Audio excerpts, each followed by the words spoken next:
A 60-year-old hypertensive female presented with sudden onset loss of consciousness, and her CT scan of the brain showed a left intracerebral hemorrhage with surrounding edema, intraventricular extension, and significant midline shift indicating raised intracranial pressure.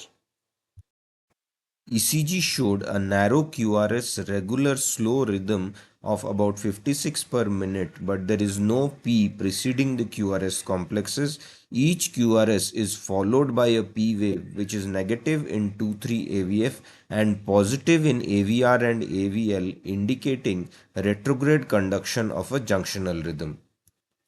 Tall T waves are seen especially in V4 to V6. The QT interval is prolonged with the corrected QTC by Bazet's formula being 505 milliseconds.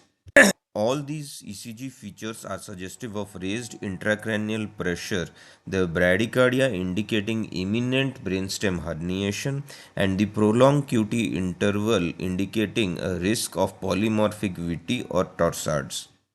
Interestingly, another ECG repeated a few hours later upon deterioration of the patient's clinical condition showed even more marked bradycardia at a rate of 52 per minute, lengthening of corrected QT interval to about 515 milliseconds, and even taller T waves to the extent of about 20 millimeters.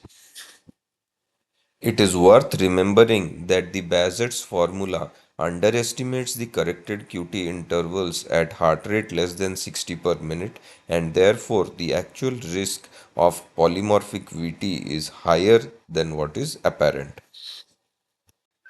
Treatment of these rhythm disturbances should actually be focused upon reduction of the intracranial pressure unless the patient develops malignant arrhythmias, in which case antiarrhythmic drugs or DC cardioversion may be used.